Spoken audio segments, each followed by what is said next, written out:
and welcome to Rauta for some German black metal. Today's band is quite new band from 2017, but already out with a demo, a split and a kind of a compilation, and now with their first album, that is debut album, which is self-financed.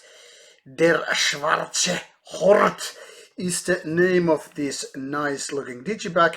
Curiously enough, nice packaging even though it's self-financed, which is not a given thing considering how these self-financed releases usually go.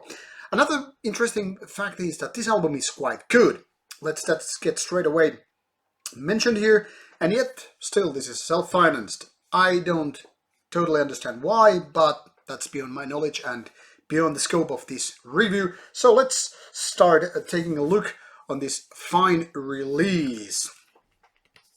First of all, here is some information about the lineup, recording and all that stuff. As you can see, this is pretty new, still 2019. And then we have obviously this booklet with some nice castle logo design. Then some lyrics in Germany, which I was at least unable to read.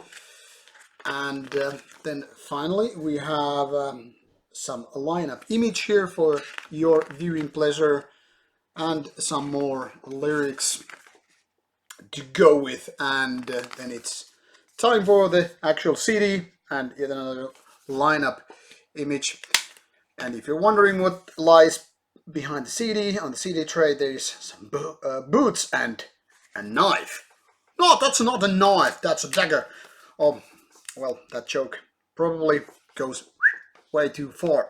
So what is Totenwache all about, except being black metal from Germany? Well, it's kind of a melodic, kind of a traditional second wave black metal that goes straight into your veins with its very traditional type of black metal.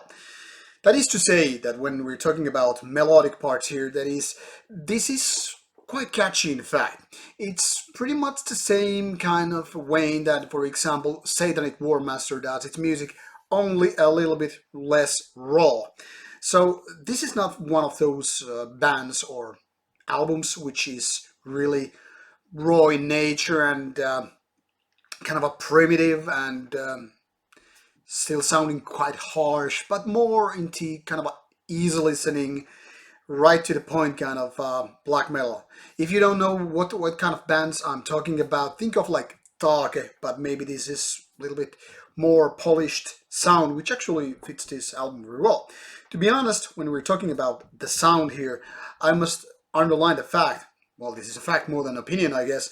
The guitar sound is really great here. I mean, it's sharp, it's kind of a cutting, it's clear, but it's still kind of a vicious, the kind of a sound that I really enjoy when we're talking about melodic black metal in the first place. I don't know if this would serve so much with earlier Doctrine albums, but who cares? With this album, it's perfect, or at least near perfect. The vocals then again are pretty much standard issue stuff. They're not exactly great. I mean, there's no personality as such, but then again, there are no flaws or weaknesses as such to mention. So they're just doing quite fine and complementing the album with what would you expect anyway from this kind of black metal release. So Der Schwarze Hort is, in my opinion, very nice debut album. Everything is in place. It could be a tiny amount more catchier. The songs could be more compact, I guess, but those are not exactly flaws. They're a matter of opinions, whether you like more straight to the point kind of compositions, or if you want more atmospheric building, lengthier tracks. Anyway, in my opinion, this should not go without its audience, without people actually listening to it, because for a self-financed release, this totally is one of the small marginal bands that can do this kind of a debut album, self-financed. I don't know, to be honest, why this is not on a label. I must once again mention that, because I think usually bands which are of this quality get signed right away and then get more coverage and all that stuff. So anyway, go check out the samples if you are into melodic black metal. I pretty much can guarantee that this is worth your time. Thank you for watching, and see you soon with more Rauta reviews. Bye bye.